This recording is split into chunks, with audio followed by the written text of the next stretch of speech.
కూడి వచ్చిన మీ అందరికీ యేసుక్రీస్తు నామమున శుభాభివందనాలండి. సిలువలో పలికిన 7 మాటలలో మనం 4 మాటలు మాట్లాడుకున్నాము. ఇది 5వ మాటగా ఈరోజు ఆలోచన చేద్దాం. సిలువలో పలికిన ఈ 5వ మాట దప్పికొనుచున్నాను. యేసుప్రభు వారు సిలువలో పలుకుతూ ఈ 5వ మాటగా ఒకసారి బైబిల్లో నుంచి చూద్దాం. యోహాను సువార్త 19వ అధ్యాయము 28వ వచనం. యోహాను సువార్త 19వ అధ్యాయము 28వ వచనం. అటు తరువాత సమస్తమును అప్పటికి సమాప్తమైనదని యేసు ఎరిగి లేఖనము నెరవేరినట్లు నేను దప్పికొనుచున్నాను అనెను. ఏంటంట? లేఖనము నెరవేరినట్లుగా నేను దప్పికొనుచున్నాను అన్నాడు యేసుప్రభు వారు. అంటే ఈ సందర్భాన్ని మనం చాలా జాగ్రత్తగా ఆలోచన చేయాలండి. ఎందుకంటే ఆయన ఈ లోకానికి రావడానికి గల ఏకైక కారణం, ఈ లోకంలో యేసుప్రభు వారు ఆ పరము నుండి ఈ భూమి మీదకి రావడానికి గల కారణము క్రైస్తవులై ఉన్న మనం అందరికీ మనకి ఐడియా ఉంది. ఈ లోకానికి చాటి చెప్పాలి మనం ఈ మాటలు. ఆయన ఎందుకు ఈ భూమి మీదకి వచ్చారు అంటే, ఇదిగో పాపములో మునిగి పాపములో నశించిపోతున్న ఈ జీవితాలను, దేవుడికి మనకి మధ్యలో సంబంధము లేకుండా బ్రతుకుతున్న ఈ జీవితాలను సమాధానకర్తగా, లోకాధిపతిగా, పాపులను రక్షించే ఒక రక్షకుడుగా ఈ లోకానికి ఆయన వచ్చారు. కనుక ఆయన వస్తున్న ఈ కార్యక్రమం, ఆయన చేస్తున్న ప్రతిదీ, ఆయన జీవితంలో ప్రతి మాట మనం ఆలోచిస్తే, చిన్నతనంలోనే ఇదిగో నేను నా తండ్రి పని మీద ఉండవలెనని మీకు తెలియదా, తల్లిదండ్రులతో మాట్లాడతారు కదండి. అలాగా ప్రతి సందర్భాన్ని మనము చూసుకుంటూ వస్తే ఎన్నో మాటలు, ఎన్నో ఉపమాన రీతిగా ఎన్నో ఆయన మనకి ఆ యొక్క అమూల్యమైన మాటలు, సందేశాలు మనకు చెప్పినట్టుగా మనం చూస్తాం. కానీ చివరి క్షణంలో ఈ యొక్క సిలువ మీద, అంటే ఎండింగ్లో కొన్ని మాటలు మనకు ఎలా గుర్తుంటాయి అంటే, చివరి టైంలో ఏదన్నా మాట తెలిసిందనుకోండి, హాస్పిటల్లో ఉన్నప్పుడు, ఎక్కడో ఉన్నప్పుడు, ఇబ్బంది పడ్డప్పుడు, వారు ఉన్న స్థితిని బట్టి వాళ్ళు చివరి క్షణంలో మాట్లాడిన మాటలు బాగా మనకి హృదయానికి అతుక్కుపోతాయి. అలాగే ఈ యేసుప్రభు వారు మాట్లాడిన ప్రతి మాటలు అన్నీ మనం ప్రతి సందర్భాల్లో చదువుకుంటాం, కానీ ప్రత్యేకంగా ఈ సిలువలో పలికిన 7 మాటలను మాత్రం చివరి క్షణంలో యేసుప్రభు వారు చెప్పిన ప్రతి ఆ 7 మాటలు, అంటే చాలా మాటలు మాట్లాడారు, కానీ 7 మాటలను సపరేట్గా తీసుకున్నారండి. ఈ 7 మాటలలో అమూల్యమైన సందేశం ఉంది. ఏంటి ఆ సందేశం? ఏంటి ఆయన దాహం అన్నప్పుడు అక్కడే మనకి జవాబు దొరుకుతుంది. ఆ మాటలోనే జవాబు దొరుకుతుంది. అటు తర్వాత సమస్తమును అప్పటికే సమాప్తమైనదని యేసు ఎరిగి లేఖనము నెరవేరినట్లు నేను దప్పికొనుచున్నాను. లోకమంతా అనుకుంటుంది, ఆయనని ఇప్పటిదాకా కొరడాలతో కొట్టారు, ఇప్పటిదాకా హింస పెట్టారు, ఇప్పటిదాకా వీధులలో సిలువ మోయించుకుంటూ వచ్చారు కనుక ఇదిగో ఎవరన్నా మామూలుగా ఒక 2 కిలోమీటర్లు 3 కిలోమీటర్లు నడిచారనుకోండి ఎండకి, వారికే దాహం అవుతుంది. అంత హింస పొందిన యేసుప్రభు వారికి మరి దాహం అవుతుందా కాదా? కానీ ఆయన అప్పటికీ అలాంటి స్థితిలోకి వెళ్ళిపోయినప్పటికీ శరీరాన్ని అంతగా వారికి అప్పజెప్పి, ఇదిగో నేను ఈ కార్యక్రమము, ఈ యొక్క విషయము, ఈ సిలువ మీద నా మరణము డిసైడ్ అని యేసుప్రభు వారికి తెలుసండి. కానీ ప్రతి సెకండ్, ప్రతి నిమిషం కూడా నేను నా తండ్రి పని మీద ఉండవలనని మీకు తెలియదా? తండ్రి పని ఏంటి అన్నప్పుడు లేఖనాలలో ఉన్న ప్రతి మాటను నెరవేర్చడంగా ఆయన మూలముగా పెట్టుకున్నారండి. అది ప్రతి మాట, ఇదిగో నా కోసం ఏమి రాయబడ్డది, ఏ మాట నా కోసం చెప్పబడ్డది, ఆ మాటను నేను నెరవేరుస్తూ ఈ లోకానికి సందేశం నేను చెప్పాలి. ప్రవక్తలు నా గురించి పలికారు కదా, పలికిన ప్రతి మాటను ఇదిగో వారు చెప్పారు గనక, పలానా టైంలో పలానా ఆయన వస్తాడు గనక ఆయన ఇగో ఇలాగా సిలువలో ఉండి ఇలాగ అడుగుతాడు. ప్రతి మాట నెరవేర్చుకుంటూ వచ్చాడండి. ఇదిగో కన్యక గర్భావతి కుమారుని కడతాయి. మాటలు ఎలా నెరవేరుతున్నాయి చెప్పండి? ప్రవక్తలు ఎక్కడో మాట్లాడిన మాటలు ఇక్కడ కొత్త నిబంధనలోకి వచ్చేలోపు ప్రతి మాట లేఖనము నెరవేరుతున్నట్టుగా ఇక్కడ యేసు ప్రభు వారు కూడా ఇదిగో నేను ఇప్పటిదాకా అలసిపోయి సిలువ మోసుకొచ్చాను కనుక నాకు దాహం అవుతుంది అనట్లేదు ఆయన. లేఖనము నెరవేరినట్లుగా నేను దప్పికొనుచున్నాను. ఏంటయ్యా లేఖనము నెరవేరడము అని మనం ఆలోచించాలి. ఏంటి ఆ లేఖనము నెరవేర్చాలి మనం? ఏంటి ఆయన ఆయన ఒక్కడే లేఖనాలలో ప్రతి మాటను నెరవేర్చాలా? మనందరికీ ఉందా ఈ బాధ్యత? ప్రతి ఒక్కరము ఏమనుకున్నామంటే, అయ్యా నేను పాపిగా ఉన్నాను, దోషిగా ఉన్నాను, లోకములో ఇష్టానుసారమైన జీవితంలో పాపంలో పడి ఉన్నాను, పరలోక రాజ్యానికి నేను వారసుని కావాలి, పరలోక రాజ్యానికి నేను ఇక్కడే ప్రతి మాట తెలుసుకొని నేను అక్కడికి వెళ్ళాలి అంటే నేను ఏం చేయాలని అడిగినప్పుడు, ఎలాగ నేను మళ్ళా తండ్రి దగ్గరికి తిరిగి వెళ్ళాలన్నప్పుడు, ఇదిగో లేఖనాలలో మీకోసం రాయబడ్డ ప్రతి మాటను మీరు నెరవేర్చుకుంటూ వెళ్ళాలి. ప్రతి మాటను మీరు చూడాలి. తల్లిదండ్రులను ప్రేమించాలి, దొంగతనం ఇవన్నీ ప్రతి మాట కూడా దేవుడు రాయించిండు కదండి. ఇక్కడ యేసుప్రభు వారికి ఆ శరీర రీతిగా ఉన్నప్పుడు అంటే ఇక్కడ భూమి మీదకి వచ్చిన ఉద్దేశం ఆయన ప్రతి మాటను నెరవేర్చుకుంటూ వచ్చాడు. తల్లిదండ్రులు వచ్చి, అమ్మ వచ్చి, అయా నేను నీ తల్లి నీ సహోదరులు వచ్చారంటే, ఎవరు నా తల్లి, ఎవరు నా సహోదరులు? వాక్యము ఎవరు వింటారు? దేవుడి మాటలు ఎవరు వింటారు? ఎవరు నా తల్లి, ఎవరు నా సహోదరులు? ఎవరు దేవుని చిత్తానుసారముగా చేస్తారో, ఎవరు దేవుడి పరలోక రాజ్యం కోసం ఎదురు చూస్తారో వారే నా తల్లి, వారే నా సహోదరులు అంటాడు ఆయన. అంటే ప్రతి మాట కూడా వాక్యానుసారముగా లేఖనము నెరవేరినట్లుగా లేఖనము నెరవేరాలి. అంటే ఈరోజు మనకంటూ లేఖనాలు ఏమి లేవా? మనకేమి ఇవ్వబడలేదా? ఈ జీవగ్రంథంలో ఉన్న ప్రతి మాట ఎవరికి వాళ్ళు చదువుకొని అలాగే సైలెంట్గా ఉండిపోతే సరిపోతుందా? ఈ మాటలు నెరవేర్చొద్దా? ఏమని చెప్పారు? బాప్తిసం తీసుకోండి, మీరు పాపం నుంచి రక్షించబడతారంటే అక్కడితో అయిపోయేది కదండి. బాప్తిసం తీసుకోండి, మీరు ఈ లోకం నుంచి రక్షింపబడతారు, ఈ లోకములో నుంచి, పాపపు ఊబిలో నుంచి మీరు పరలోక రాజ్యానికి వారసులవుతారు అంటే అపోస్తులందరికీ అన్ని శ్రమలు అవసరం లేదు, అంత దూరం ప్రయాస పడాల్సిన పని లేదు, ప్రతి చోటకెళ్ళి సువార్త ప్రకటించాల్సిన పని లేదు, ఎన్నో దెబ్బలు తింటూ దాక్కుంటూ ఎన్నో శ్రమలు వాళ్ళు రంపాలతో కోయబడి, తలకాయలు నరికించబడి, పారిపోతూ అలాంటి సందర్భాలు ఇవన్నీ వాళ్ళకి అవసరం లేదు కదండి. బాప్తిసం తీసుకోగానే రక్షణ వచ్చేసిందంటే అయిపోయేదే. కానీ క్రైస్తవుడిగా అయినందుకు నువ్వు ఎవరిని ధరించుకుంటున్నావు మనం? ఇదిగో యేసు రక్తం అని, యేసు యొక్క శరీరం అని తిని తాగుతున్నప్పుడు ఇదిగో నన్ను ధరించుకోండి. మీరు నన్ను ఎప్పుడైతే ధరించుకుంటారో, ఇదిగో లోకములో నేను ఎలాగైతే లేఖనాలని ప్రతి మాటని నేను ఆ మాటలు ఈ లోకంలో నెరవేరుస్తున్నానో, మీరు కూడా ఏం చేయాలంటే ఈ జీవజల నదులను మీరు తీసుకోవాలి. ఈ మాటలు అనేకులకు నీటి బుగ్గలాగా మీలో నుంచి ఊరాలవి. ఆ మాటలు అనేకులకు చెప్పాలి. అప్పుడే నాకు దాహం తీరుద్ది. ఇదిగో లేఖనాలలో ఉన్న ప్రతి మాట నేను నెరవేరాలి. లేఖనముల ప్రకారం నేను దప్పికొనుచున్నాను. ఆ మాట నెరవేరాలి. ఆ మాట నెరవేరిస్తే ఇప్పుడు నాకు దాహము తీరిద్ది. ఇప్పుడు దప్పిక ఎలా తీరింది యేసుప్రభు వారికి? ఈ మాట పలకడం వల్ల దప్పిక తీరిందా? ఎవరన్నా వచ్చి వాటర్ ఇస్తే తీరిందా? చెప్పండి. లోకం అనుకుంటుంది. లోకం ఎలా అనుకుంటుందంటే, అయ్యో అలసిపోయాడు కనుక దాహం అవుతుంది అనుకొని లోకం ఏం చేశారు? అప్పటికీ ఇచ్చే విధానంలో కూడా హేళన చేస్తున్నారు. ఇచ్చే విధానంలో కూడా ఆయనని ఇదిగో రాజు అని మాట్లాడాడు కదా అని రాజుకి రివర్స్గా ప్రతి కార్యక్రమం కూడా, ఆయనను కొట్టే విధానంలో కూడా, ఆయనను హింస పెట్టే విధానంలో కూడా, నువ్వు రాజుకు ముళ్ళ కిరీటం ఉంటుంది కదా, ఇదిగో నీకు కిరీటం. ఇదిగో రాజుకు దండనం ఉంటుంది కదా, ఇదిగో నీకు దండనం. ఇదిగో రాజు ఇలాగా పూలలో నడుస్తాడు కదా, పిడిగుద్దులతో గుద్దారు. రాజుకు చేసే కార్యక్రమాన్ని రివర్స్గా ఆపోజిట్గా ఆయనని ప్రతి సెకండ్ కూడా హింస పెడుతున్నారు. ఆఖరికి ఆ సిలువలో ఉండి ఒకవేళ మానవత్వంగా ఆలోచిస్తే ఇంత బాధపడ్డాడు కదా అని ఒకవేళ కొన్ని నీళ్ళని ఇవ్వాల్సింది అనుకోవడానికి చెప్తున్న వరుసగా. అంటే కానీ అప్పటికి కూడా హేళన చేస్తూ దాహమే తీరుస్తున్నారు. హేళనలోనే దాహం తీరుస్తున్నారు.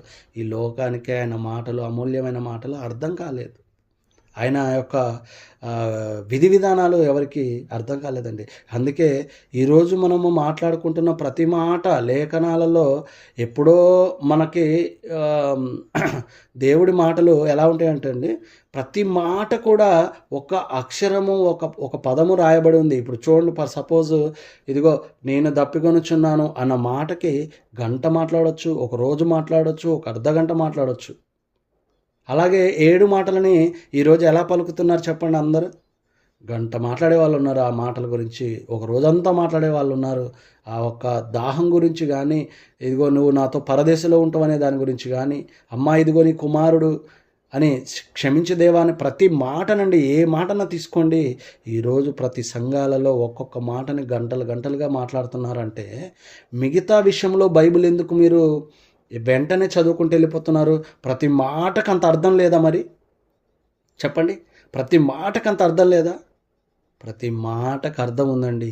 కానీ ఏదో అలాగా ఇప్పుడు సందర్భం వచ్చింది కాబట్టి ఈ మాటలు మాత్రమే ఇలా చదువుకోవాలి, మిగతాదంతా ఎలా చదువుకున్నా పర్వాలేదన్న రీతిగా వెళ్ళిపోయారండి.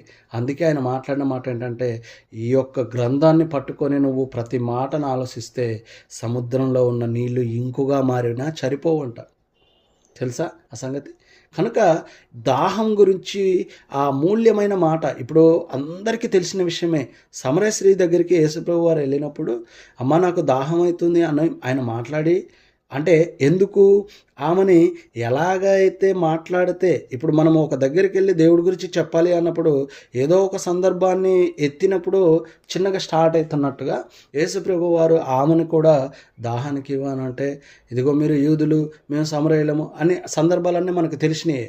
అయితే అక్కడ యేసుప్రభు వారికి ఆమెకి మధ్యలో ఆ దాహం విషయంలో ఒక విషయం జరుగుతుంది. ఏంటంటే, ఇదిగో నేనే కనుక నిన్ను అడిగే ఆయన ఎవరో నీకు తెలిసి ఉంటే నీకు ఎప్పటికీ నీళ్ళు ఇక అవసరం లేదు. నిత్యము నిత్య జీవానికి సంబంధించిన వాటర్ నా దగ్గర ఉన్నాయి. నీ కాడ నీటి బుగ్గ వలె ఊరుతూ ఉంటాయి అవి. అవి నేనిచ్చి నీళ్ళు తాగువాడు ఎన్నటికి దప్పికొనడని చెప్తాడు ఆమెతో. అంటే సమరయ స్త్రీకి ఒక్కరికి మాత్రమే ఈ విషయం చెప్పాడండి? ఆ యొక్క వ్యక్తికి మాత్రమే ఈ మాటలు చెప్పాడా? యావత్ ప్రపంచానికి, యావత్ ప్రతి ఒక్కరు చదువుకున్న ప్రతి ఒక్కరికి ఈ మాట, ఇదిగో నేనిచ్చు నీళ్లు తాగువారు ఎప్పటికీ దప్పికొనరు. అనాది కాలము నుంచి ఆ రోజు నుంచే చెప్పబడ్డ మాటలు ఇవి. ఏమని చెప్పారు? లాజరు ధనవంతుడు తెలుసు కదా. ప్రతి మాట, లేఖనాలలో ఉన్న ప్రతి మాట జీవజల నదులయ్యి, నీటి బుగ్గలవి. కనుక ఈ మాటలు మన హృదయంలో ఉంటే, ఇదిగో ఈ శరీరానికి 60-70 ఏళ్ళ జీవితం కోసం తాగుతున్న వాటర్ కావవి. నిత్యము నిత్యము నిత్యము అంటే ఆత్మకు చావు లేదు అన్న విషయాన్ని మాట్లాడుతున్నాయన. ఆ దానికి దాహం తీరాలి అంటే ఈ వాక్యమే దాహం తీర్చేది. శరీరానికి ఈ వాటర్ సరిపోతాయి. శరీరానికి వాటర్ సరిపోతాయి, మళ్ళా దాహం అవుతూ ఉంటుంది. ఈ తాగుతూ ఉండాలి, దాహం అవుతూ ఉంటుంది. కానీ ఆత్మకి ఆ యొక్క వాక్యం, లేఖనాలే దాహము తీర్చేలాగా ఉంటాయి. లేఖనాలు అంటే వాక్యము నీ హృదయములో ఉంటే, ఆ వాక్యము నీలో ఉంటే నీకు ఎప్పటికీ దాహం కాదు. ఎప్పటికీ నిత్యమని మాట్లాడాడు అక్కడ ఆయన. నేనిచ్చు నీళ్ళు తాగువాడు ఎప్పటికీ దప్పికొనడు. ఎప్పటికీ అన్నప్పుడు వెంటనే అంటే ఈ భూమి మీద బతికినంత సేపటికి అనుకోమాకండి. ఆయన ఒకసారి మాట్లాడాడు అంటే, ఇప్పుడు అక్కడ లాజరు ధనవంతుడిలో ఒకసారి చూడండి, మనం ఆలోచన చేద్దాం. ఏంటి లాజరు ధనవంతుడి యొక్క సందర్భం అంటే, ఇదిగో అయా లాజరును పంపండి, చిటికెన వేలు క్రొనతో నా నాలుకను చల్లార్చుటకు ఒక్క చుక్క అడుగుతుండు. పంపించండి అయ్యా వాటరు, జగ్గులు పంపించండి, ఒక లోటా పంపించండి అని అడగలే. చిటికెన వేలు మొత్తం కూడా ముంచమని అడగట్లేదు. అక్కడ క్రొనతో, చివరి అంచుతో ఒక్క చుక్క నా నాలుకను చల్లార్చుటకు. చాలా జాగ్రత్తగా వినాలండి ఈ మాటలు. ఎందుకంటే ఆయన ఇచ్చి నీళ్ళు, ఆ వాక్యము గనుక జీవజల నదులుగా నీ హృదయంలో గనుక నింపుకోకపోతే, ఈ మాటలు నింపుకున్న తర్వాత నువ్వు అనేకులకు పంచకపోతే ఏం జరుగుతుందంటే, ఆ ధనవంతుడికి ఎలాగైతే ఇప్పుడు ఇక్కడ ఉన్నప్పుడు ఈ జీవజల నదులు తీసుకోలేదు, ఈ వాక్యము తీసుకోలేదు, ఈ లేఖనాలు ఏ ఒక్కటి కూడా అవసరం లేదు. ప్రతిరోజు తినుచు తాగుచు ఇష్టానుసారముగా తిరిగాడు. తేండి వాటర్, తేండి ద్రాక్షారసం, తేండి భోజనం, రాజుగా బ్రతికిండు భూమి మీద ఉన్నంతసేపు. కానీ ఇప్పుడు అక్కడ ఏమవుతుందంటే, ఒక్క డ్రాపు కోసం 3500 సంవత్సరాల నుంచి కాలుతూనే అడుగుతూనే ఉండండి. మంట. లాజరుని పంపుదేవా, తండ్రి అయిన అబ్రహమా, లాజరుని పంపండి, నా నాలుక చల్లార్చుకుంటా.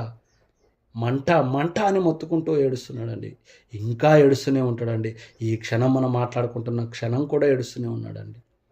చిన్న గింతంత కారం ఒక స్పూన్ నోట్లో వేసుకోండి. వాటర్ ఎలా అయితే అసలు అప్పుడు పరిస్థితి ఎలా ఉంటుందో చెప్పండి. ఆ మంట 1% భూమి మీద 1%.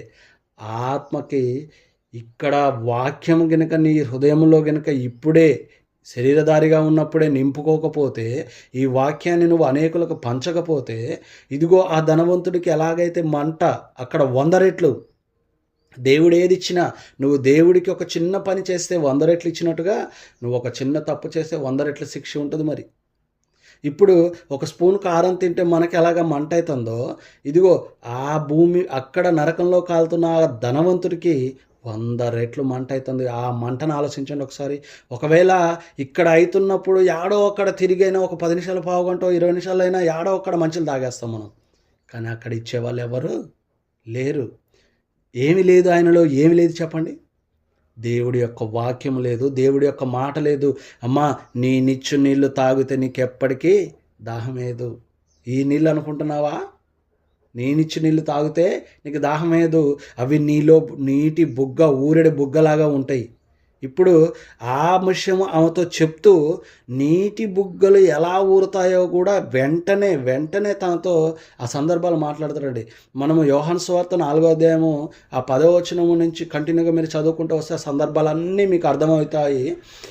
ఎందుకంటే సమయము చాలా తక్కువగా ఉంది కనుక నేను త్వరగా చెప్పడానికి ఇష్టపడుతున్నాను. ఎందుకంటే ఇది ప్రతి ఒక్కరూ ఈ మాటలు లోకానికి చెప్పాలి. ప్రతి ఒక్కరూ ఈ దాహం గురించి మాట్లాడాలండి. ఆయన ఇచ్చి నీళ్లు తాగేటప్పుడు ఎప్పటికీ దాహం కాదని చెప్పాడు కదా. ఏంటి ఎప్పటికీ దాహం కాదు అని? ఆ నీటి బుగ్గలు ఊరెడ బుగ్గలాగా ఎలాగా ఉంటాయి? ఊరడం ఏంటి? నాలో ఉండి ఊరుతుందా? వాక్యం నీలోకి ఒక్కసారి వెళితే ఊరెడి బుగ్గలాగా ఉంటాయి. వాక్యం బాగా తెలిసిపోయింది అనుకోండి, వాక్యం బాగా మీరు హృదయంలోకి తీసుకున్నారనుకోండి, ఈ విషయాన్ని వెంటనే చెప్తామా లేదా? అమ్మా వాక్యం ఎంత బాగుందో, ఈరోజు ఎలా మాట్లాడారు, ఎలా అర్థమైందో నా హృదయాన్ని చాలా సంతోషం వేస్తుంది. వాక్యం కరెక్ట్గా హృదయాన్ని అంటే అందుకే చాలా సందర్భాల ద్వారా చెవిగలవాడు వినుగాక అని మాట్లాడుతూ ఉంటారండి. ఎందుకు చెవిగలవాడు వినుగాక అంటే ఆడే కూర్చొని కూడా హృదయంలోకి ఆ దాహం తీర్చుకోరు, ఆ హృదయంలోకి ఆ నింపుకోరు, ఆ జీవజల నదులు నింపుకోరు. దేవుడి మాటలు తీసుకోవాలి, హృదయంలోకి తీసుకోవాలి. కనుక ప్రతి ఒక్కరు కూడా ఇప్పుడు అక్కడ సమరయ స్త్రీ నీటి బుగ్గలు ఊరిడ బుగ్గలాగా ఎలాగైనాయో అంటే మీరు ఆ 4వ అధ్యాయము మీరు మొత్తం చదువుకుంటూ వెళ్తుంటే మీకు అర్థమవుతుంది.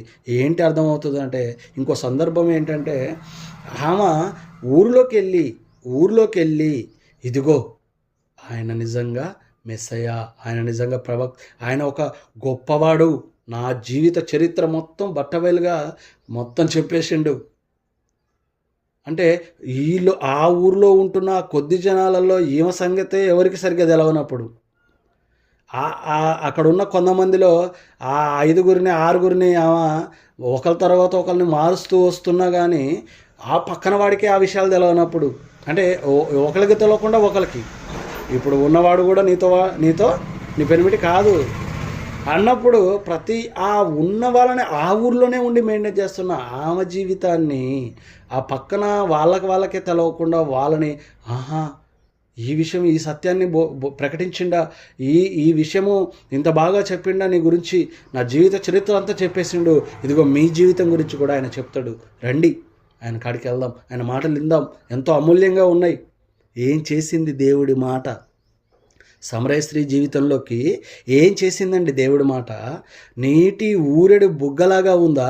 ఆ ఒక్కతే ఆ మాటలు, నాకు ఈ విషయాలు చెప్పిండు కదా, ఈ విషయాలు నేను ఎవరికి చెప్పకూడదు, అమ్మో ఊరిలోకి వెళ్ళి చెప్తే ఊరు వాళ్ళు నన్ను ఏమన్నా అంటారేమో, మరి ఇప్పుడు ఈ విషయాలు ఇన్ని రోజులు నేను దాచిపెట్టుకున్నాను కదా అనుకుందా?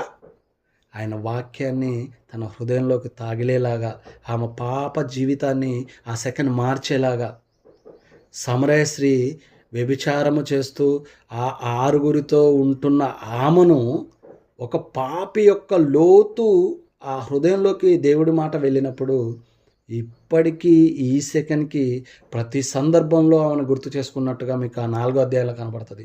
ఆమె గురించి చరిత్రగా 2025 సంవత్సరాల నుంచి ప్రతి చోట, ప్రతి ఏరియాలో, ప్రతి గ్రామంలో, ప్రతి ఊర్లో, ప్రతి ఇంట్లో ఆమె గురించి మాట్లాడుకుంటున్నారు. ఎందుకు ఆమె గురించి మాట్లాడుకుంటున్నారు? ఈరోజు నీ గురించి, నా గురించి చర్చికి వచ్చి సంవత్సరం, 5 సంవత్సరాలు, 10 సంవత్సరాలు, 20 సంవత్సరాలు అవుతుంటుంది. అయినా కానీ ఇదిగో నీ గురించి, నా గురించి మాట్లాడుకునే వాళ్ళు ఎవరు లేరు. ఎందుకు లేరు? ఇన్న వాక్యం అక్కడ వినేటప్పుడు ఎలా వింటామో తెలియదు. విన్న తర్వాత నిజంగా వాక్యం విని ఆ వాక్యాన్ని నీలో జీవజల నదులుగా పారేటట్టుగా విన్నావా? ఆ వాక్యం కరెక్ట్గా హృదయంలోకి తీసుకున్నావా? ఈ వాక్యం వెళ్ళి సమాజంలో నువ్వు ఆ దాహాన్ని, దేవుడి యొక్క దాహాన్ని తీరుస్తున్నావా? లేఖనాలలో విన్న మాటలు మరలా ఆ మాటలు నువ్వు ప్రకటిస్తేనే లేఖనాలు నెరవేరుతాయి. విన్నప్పుడు ఇప్పుడు ఈ మాట విన్నాం కదా, ఈ మాట మళ్ళా నెరవేరాలంటే ఏం చేయాలి? దేవుడి చిత్తానుసారంగా నీ జీవితంలో నెరవేరాలంటే ఏం చేయాలి? ఈ మాటని, ఇన్న మాటని ఏం చేయాలి? నెరవేర్చాలి. తీసుకెళ్ళి ఇంకొకరికి చెప్పినప్పుడు దేవుడి దగ్గర నువ్వు టిక్ మార్క్ పడుతుంది. ఏంటి? నువ్వు నెరవేర్చావు, ఆ మాటను నువ్వు చెప్పావు. ఆ సమరస్త్రీ ఏం చేస్తుంది? దేవుడి మాటలు విని ఊరు మొత్తం మార్చిందండి. 2 రోజులు ఉండండి మాతో, ఈ మాటలన్నీ చెప్పండి అంటే అనేకులు మారిపోయారు. ఆయన 2 రోజులు ఉంటారు అక్కడ. 4వ అధ్యాయం మీరు ఖచ్చితంగా చదవండి. ఎందుకు అంటే దేవుడు మాట్లాడుతున్నాడు, లేఖనాలు నెరవేరినట్లుగా తప్పికొంటున్నాను. అప్పటికి కూడా ఆయన దేహంతో దేహదాహం కాదు, అది దేహదాహం కాదు. నా కొరకు ఆకలి దప్పిలు గలవారు ధన్యులు, నీతిపరులు వాళ్ళు, వారే పరలోక రాజ్యానికి వారసులు. మత్తయి సువార్తలో కూడా ఈ మాట మాట్లాడతారండి. మత్తయి సువార్త 5వ అధ్యాయము 6వ వచనం, మత్తయి సువార్త 5వ అధ్యాయం 6వ వచనంలో కూడా అక్కడ ఒక మాట మాట్లాడతారు. ఏమంటే నీతి కొరకు ఆకలి దప్పిగలవారు ధన్యులు. ఆకలి దప్పిక దేని కొరకు ఉండాలంటే నీతి భూమి మీద ఉందండి. నీతి భూమి మీద ఉందా? నీతి భూమి మీద ఉందా? ఒక్కడును లేడు, నీతిపరుడు ఒక్కడు ఎవ్వడు లేడు. కనుక నీతి పరలోక రాజ్యం అందున్నది. దాని కొరకు నువ్వు ఈ భూమి మీద ఏం చేయాలంట? ఆకలి దప్పిక, ఎప్పటికీ కాని ఆకలి, ఎప్పటికీ కాని దాహం. ఆ దాహం నీకు కావాలి. ఇప్పుడు ఆ యొక్క ధనవంతుడు భూమి మీద ఉన్నప్పుడు దేవుడి మాటలు స్వీకరించక, దేవుడి మాటలు తీసుకోక, ఆ దాహము ఇక్కడ ఉన్నప్పుడు ఆ హృదయంలో నింపుకోక, ఇప్పుడు అక్కడికి వెళ్ళి దాహం అడుగుతుండు. ఇప్పుడు ఎప్పటికీ కాదన్న దేవుడు ఇప్పుడు ఆ హృదయంలో ఆ మాటలు తీసుకోకుండా వెళ్ళిపోయినందుకు ఇప్పుడు అక్కడ తనకేమవుతుంది చెప్పండి? వాక్యము లేక, వాక్యము నీ హృదయంలో ఉంటే అగ్నిలో మండాల్సిన పని లేదు. అగ్ని భయపడుతుంటుంది వాక్యాన్ని చూసి. అగ్ని జ్వాలల వంటి వాక్యం అది. ఆ అగ్నికే భయమవుతుంటుంది. కానీ వాక్యము హృదయంలో లేక తనని కాలుస్తుంది. ఆ అగ్ని తనని పట్టేసింది. తనకి ఇక్కడక్కడ దాహమవుతుంది. ఆ వాటరే నీలో ఉంటే ఆ అగ్నిని చల్లార్చేది కదా. చూడండి, ఒకసారి షడ్రక్ మేషక్ అబేద్నెగోలు ఏం చేశారు? అగ్నిగుండంలో వేసినప్పుడు, మా దేవుడు ఉన్నవాడు అనువాడు, ఆయన మమ్మల్ని వదిలిపెట్టడు, మేము చనిపోతే చనిపోతాం, బ్రతికితే బ్రతుకుతాం అని చెప్పి, కనుక షడ్రక్ మేషక్ అబేద్నెగోల యొక్క విషయంలో అండి, మా దేవుడు మాతో ఉన్నాడు, ఒకవేళ మేమైతే దీనికి మొక్కం, వేసేయండి మమ్మల్ని, చనిపోతే ఆయన దగ్గరికి పోతాం, బ్రతుకుంటే ఆయన కోసమే బ్రతుకుతాం అన్నప్పుడు హృదయంలో ఏముంది చెప్పండి? దేవుడి మాటలు ఉన్నాయా? దేవుడి మాటలు ఉన్నాయా? భూమి మీద నువ్వు బ్రతకాలి, ఎలాంటి అగ్ని నిన్ను దగ్గరకు వచ్చినా పారదోలే వాక్యం నీలో ఉందా? తీసుకెళ్ళి అగ్నిగుండంలో వేస్తే వాళ్ళ ఎంటుకలు కూడా కాలేదని రాయబడి ఉంది. వేసిన వారి మొత్తం ఒళ్ళంతా కాలిపోద్ది. అలాంటి పరిస్థితి ఉన్న అగ్నిగుండంలో వేసిన వాక్యము అంటే దేవుడు మాటే వాక్యం కదండి, శరీరధారిగా మన మధ్యలో నివసిస్తున్నాడు కదండి వాక్యం రూపంలో. ఆయన ఈ వాక్యము వాళ్ళ హృదయంలో ఉండబట్టి వారు కాలిపోలేదు. వాక్యము లేక ధనవంతుడు అక్కడ కాలిపోతున్నాడు. వాక్యం జీవజలం నదులు, అవి నీటి బుగ్గగా ఊరి ఏం చేసినాయంటే ఊరంతా మార్చేసింది, ఊరందరిని పిలుచుకొచ్చేసింది. వింటున్న ప్రతిసారి వాక్యము ఎన్నో సందర్భాలలో ఎన్నోసార్లు వింటూ ఉంటాం. ఒక్కసారన్నా ఊరంతా కాదు, ఇంటి పక్కన కన్నా వాక్యం చెప్పామా? అమ్మా మేము ఇగో నిత్యము ఇది కాదమ్మా అసలు జీవితం, చనిపోతే బ్రతుకుందే అనే మనము ఆ యొక్క తల్లి గర్భంలో పుట్టకముందే తండ్రి గర్భంలో ఉన్నాం కదా, అలాగ తండ్రుల గర్భం దాటితే దేవుడి గర్భంలో ఉన్నాం కదా, మనం అందరము మరలా తిరిగి ఆ దేవుడి దగ్గరికి వెళ్ళాలి అంటే, అక్కడికి మనం అందరమే వెళ్ళిపోవాలి అంటే, ఇదిగో ఇక్కడున్నప్పుడే దేవుణ్ణి నమ్ముకోవాలమ్మా, ఇక్కడున్నప్పుడే మనం ఆయన కోసం బ్రతకాలని ఎవరు చెప్తున్నారు చెప్పండి? సువార్త కదా. బాప్తిసం తీసుకున్నప్పుడు ప్రమాణం చేసాం ఏమని? సర్వలోకానికి వెళ్ళి సర్వ సృష్టికి సువార్త ప్రకటిస్తావా? చెప్పాలి. శిష్యులు మీరు అందరూ ఏం చేయాలి? సర్వలోకానికి వెళ్ళి సర్వ సృష్టికి సువార్త ప్రకటించండి అని దేవుడు చెప్తే మనం ఏం చేసాం? లేఖనాలు మన కోసం కాదా? ఆ మాట లేఖనాల్లో ఉన్న మాట కాదా? ఆ మాటను ఎవరు నెరవేరుస్తున్నారు? నెరవేర్చి దేవుడు దాహాన్ని ఎవరు తీరుస్తున్నారు? చివరి క్షణంలో కూడా ఆయన ఇదిగో లేఖనాలు నెరవేరినట్లు నేను దప్పికొంటున్నాను, లేఖనాలు నెరవేరుతంటే నా దాహము తీరుతుంది. ఎవరు ఆయన లేఖనాలను నెరవేరుస్తున్నారు? ఎవరు ఆయన కోసం ఈరోజు సువార్త ప్రకటిస్తున్నారు? ఎవరు యేసు ప్రభుకి నీళ్ళు ఇవ్వకుండా ఉన్నారు చెప్పండి? బాప్తిసం తీసుకున్న అందరూ ఒక్కసారి వాళ్ళ హృదయంలో ఒకసారి ఆ మాటలు ఆలోచన చేయండి. ఒక్కసారి యేసు ప్రభు వారు అంత హింస పొందుతుంటే దాహానికి ఇవ్వలేవా నువ్వు? మంచిలో ఆయన దాహం తీర్చలేవా? నీకు ఆయన లాంటి శ్రమ ఉందా? ఇప్పుడు ఆయనలాగా కొట్టేవాళ్ళు ఉన్నారా? సిలువలేస్తారా? ముళ్ళ కిరీటాలు పెడతారా? ఒక అమ్మకి వెళ్ళి ఇన్న మాటలు మనం భూమి మీద ఎన్నెన్నో మాటలు వింటూ ఉంటాం. చీరలు కొనుక్కోడానికి వెళ్ళి అక్కడ ఆ మాట తీసుకొచ్చి 100 మందికి చెప్తాం బజార్లో. ఎక్కడన్నా ఏదన్నా దొరుకుతుందంటే నువ్వు తెచ్చుకోగానే మళ్ళీ అందరికీ చెప్పేస్తావు. ప్రతి మాట చెప్తున్నప్పుడు దేవుడి గురించిన మాట చెప్తే యేసు ప్రభు వారి సిలువలో అవుతున్న దాహాన్ని తీర్చేవాడివైతావు. ఎవరు తీరుస్తున్నారు చెప్పండి? దయచేసి ఈ రోజు నుంచైనా ఇప్పటి నుంచైనా దేవుడి యొక్క దాహాన్ని తీరవాలి. ప్రతి ఒక్కరము వచ్చింది భూమి మీదకి ఆయన దాహం తీరడం కోసమే అండి. ఆయన దాహం తీరవాలంటే మనము ఒకటే పని, వేరేదేమీ లేదు. విన్న వాక్యాన్ని ఇదిగో ఎవరితోన్నా ఒకరితో పంచుకోండి. ఆ దాహం తీర్చినట్టు వారైతారు. మీరు తీర్చుకుంటారు ఆత్మకి దాహం. ఆ దాహము అనేక నశించిపోతున్న ఆత్మలకు తీరుస్తారు దాహం. ఒక సమరస్త్రీ జీవితము లాంటి జీవితము కాదు కదా. అందరూ అలాగున్నారా? 6 పెనిమిటిలండి. అలాంటి పరిస్థితిలో ఉన్న పాపి ఇన్న మాటలు వెళ్ళి ఊరంతా చెప్పింది. ఇవాళ నీతిపరులం అనుకుంటున్న మనం అందరం కూడా ఇన్న మాటలు ఎవరికి చెప్తున్నాం? ఆమె చెప్పిందండి. మనం చెప్తున్నామా దేవుడి మాటలు? ఈ సత్యాన్ని లోకానికి తీసుకెళ్తున్నామా? ఆయన కోసం ఆకలి దప్పుకొనని వారు ధన్యులు అన్నాడు కదా. ఎవరు ధన్యులుగా ఉన్నారు చెప్పండి? ఎవరికి ఆకలి అవుతుంది దేవుడి సన్నిధిలో? నీవు తీర్చుకుంటే, నీవు దాహం తీర్చుకొని నువ్వు ప్రశాంతంగా ఉంటే సరిపోతుందా? ఒకసారి క్రైస్తవుడవని నువ్వు ఒప్పుకొని ఆయన రాజ్యంలో అడుగుపెట్టిన తర్వాత, అయ్యా మీరు సువార్తకి వెళ్తే అందరూ భూమి మీద ఉన్న వాళ్ళందరూ ముఖం చూసి ఇష్టపడతారు, ఆ ముఖం చూసి ఆనందపడతారు, ముఖాన్ని చూసే పెళ్లి చేసుకుంటారు. ఎవరన్నా కాళ్ళు చూసి పెళ్లి చేసుకున్నారండి? కానీ దేవుడు నిన్ను ఎంతగా ఆయన తల మీద పెట్టుకున్నాడంటే, ఎంతగా నిన్ను హెచ్చిస్తున్నాడంటే, సువార్త ప్రకటించు వారి పాదములు ఎంతో సుందరములు. ఎవరు వెళ్తున్నారు చెప్పండి? ఈ మాటకు అర్థం. ఎవరి పాదాలు సుందరంగా కనబడుతున్నాయి. అంతగా ప్రేమించిండండి ఆయన.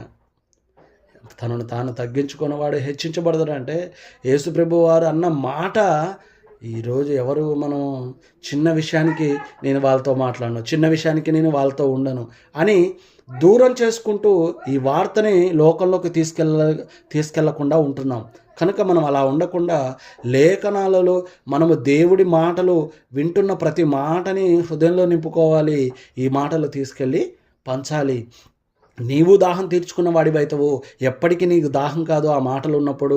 ఇదిగో షడ్రక్ మేషక్ అబేద్నెగోలు ఉన్నట్లుగా, అలాగే ఆ ధనవంతుడికి లేనట్లుగా మనం ధనవంతులాగా ఉండకుండా ఇదిగో వాక్యం మన హృదయంలో నింపుకొని ఆ అగ్నికి మనము భయపడొద్దండి. వాక్యం ఉన్నప్పుడు మనకు భయమేయదు. ఈ వాక్యాన్ని మనం నింపుకోవాలి, అనేకులకు ఈ వాక్యాన్ని పంచాలి.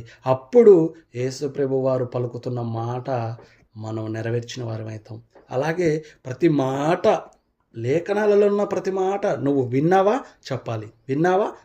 దేవుడు ప్రతి మాట నెరవేర్చుకుంటూ వచ్చాడు ఆయన. అలాగే ఆయన చెప్పిన మాట కూడా లేఖనం నీ కోసం రాయబడ్డది. సర్వలోకానికి వెళ్ళి సర్వ సృష్టికి స్వార్థ ప్రకటించండి. ఎఫెసీయులకు రాసిన పత్రిక 2వ అధ్యాయం 10వ వచనం చూడండి. అక్కడ కూడా ఇదిగో చాలా చక్కని మాటలు రాయబడి ఉంటాయి. ఏమని ఉంటుంది అక్కడ? దేవుడు ముందుగా సిద్ధపరిచిన సత్క్రియలు చేయటకే మనము క్రీస్తు యేసునందు సృష్టింపబడిన వారమై ఉన్నాము. దేవుడు ముందుగా సిద్ధపరిచాడు సత్క్రియలు, సత్యం, వాక్యం అనే క్రియలు చేయడానికి మనని క్రీస్తు యేసునందు ముందుగా సిద్ధపరిచారంట. అప్పుడే సృష్టించబడ్డావు. దేనికి సృష్టించబడ్డావు నువ్వు? నీ జీవితం, నీ కుటుంబం ఇది కాదు. ఒకవేళ ఇదంతా నువ్వు అనుకుంటే 60-70 ఏళ్లలో పోయేది ఇది. కానీ ఎప్పటికీ కలకాలం ఉండే జీవితం ఇవ్వాలనుకుంటుండు. ఈ 60-70 ఏళ్లలో నేను సంతోషపెట్టాలనుకోవట్లేదు దేవుడు. నిత్యము సంతోషపెట్టాలనుకుంటుండు. నువ్వు ఈ 60-70 ఏళ్ళ గురించి ఆలోచిస్తే పొరపాటు పడ్డట్టే. కనుక దేవుడు దాహం తీర్చే వాళ్ళలాగా ఉండండి. ఈ చిన్ని వాక్యం దేవుడు దీవించునుగాక.